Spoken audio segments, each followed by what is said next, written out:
그 이후에 창세기 22장 1절에서 19절까지 성경을 공독해 올리겠습니다. 그 이후에 하나님이 아브라함을 시험하시려고 그를 부르시되 아브라함이라 하시니 그가 이르되 내가 여기 있나이다. 여호와께서 이르시되 내 아들 내 사랑하는 독자 이삭을 데리고 모리아 땅으로 가서 내가 내게 일러준 산 거기서 그를 번제로 드리라. 아브라함이 아침에 일찍 일어나 나귀 안장을 지우고 그 종과 그의 아들 이삭을 데리고 번제에 쓸 나무를 쪼개어 가지고 떠나 하나님이 자기에게 일러준 곳으로 가더니 제3일에 아브라함이 눈을 들어 그것을 멀리 바라본지라. 이에 아브라함이 종들에게 이르되 너희는 나귀와 함께 여기서 기다리라. 내가 이와 함께 저기 가서 예비하고 우리가 너희에게로 돌아오리라 하고 아브라함이 이에 번제나무를 가져다가 그의 아들 이삭에게 지우고 자기는 불과 칼을 손에 들고 두 사람이 동행하더니 이삭이 그의 아버지 아브라함에게 말하여 이르되 내 아버지여 하니 그가 이르되 내 아들아 내가 여기 있노라. 이삭이 이르되 불과 나무는 있거니와 번제할 어린 양은 어디 있나이까. 아브라함이 이르되 내 아들아 번제할 어린 양은 하나님이 자기를 위하여 친히 준비하시니라 하고 두 사람이 함께 나아가서 하나님이 그에게 알려주신 곳에 이른지라.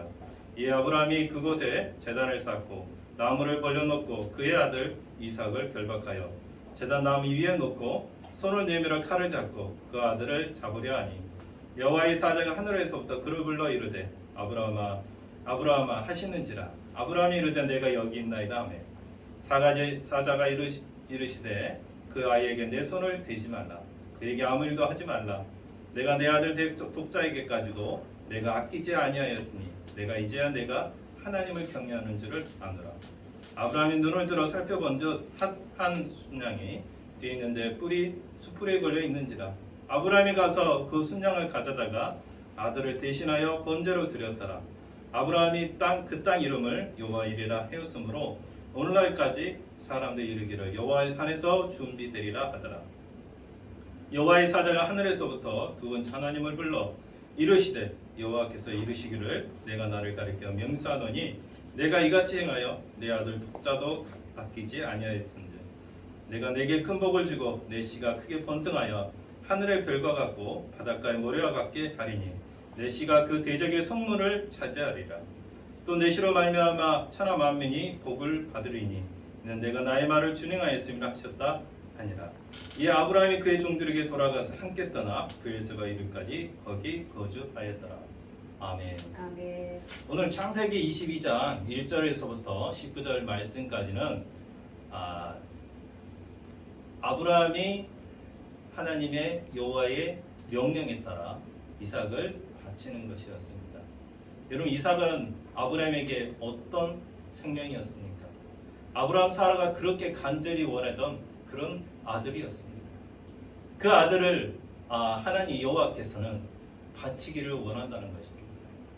그러나 그 아브라함은 그걸 그대로 순종하였던 것을 볼 수 있습니다. 우리가 이 아브라함의 행위에 대해서 성경은 히브리서 11장에서도 믿음의 장에서도 아브라함의 그러한 행동을 어떻게 보고 있습니까?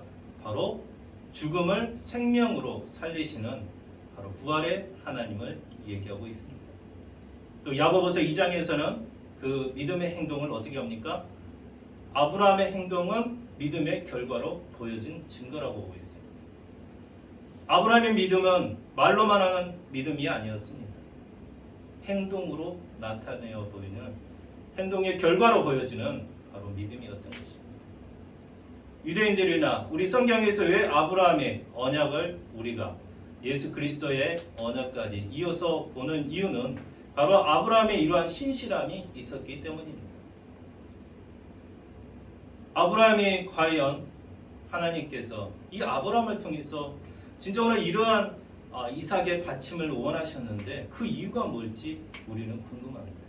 왜 하나님은 과연 아브라함을 테스트하기 위했던 것인지 아브라함에게 더 큰 축복을 내리기 위함인지 우리는 의아해야 할 것입니다. 그런데 이삭의 이름에서도 보듯이 이삭의 이름이 뭡니까? 어떤 의미가 있죠? 기쁨이라는 것입니다. 이삭의 이름이 카라의 의미가 있습니다. 기쁨이죠. 결코 아브라함에게 큰 짐을 하나님께서는 주시려고 했던 것이 아닙니다. 진짜 아브라함에게 축복을 줘야 하는데 어떤 식으로 축복을 주시냐면 하나님의 말씀에 순종으로 믿음으로 축복을 주시는 것입니다. 아멘.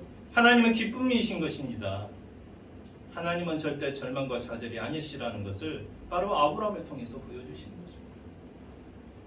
아브라함에게 어떻게 축복을 주가 했더니 바로 씨를 통해서, 바로 22장 17절에서 나오는 것처럼 그에게 뭡니까? 씨가 번성하여 진리다. 아브라함에게 이보다 더 큰 축복은 없을 것입니다.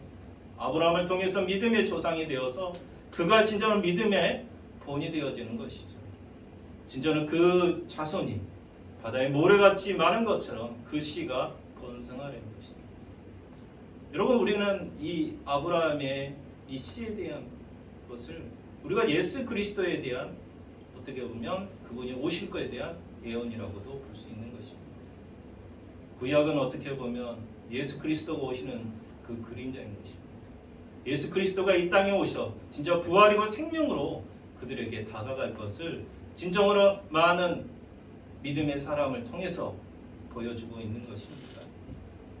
오늘 창세기 22장 1절에서 19절 말씀을 통해서 우리가 진짜 한 주간도 우리가 생각해야 할 부분은 바로 하나님께서 우리에게 축복을 주시고자 하는 그 방법입니다. 또 그 방법을 통해서 하나님께서 어떻게 우리에게 역사하시는지를 보여주는 증거가 되어야 되는 것입니다. 하나님은 진정으로 신실하신 하나님이신 것입니다. 왜 때때로 하나님은 신실하신데 때때로는 저에게 힘을 고난과 시련을 주십니까? 그런 하나님이 아니시라는 것을 바로 아브라함을 통해서 보여주는 것입니다.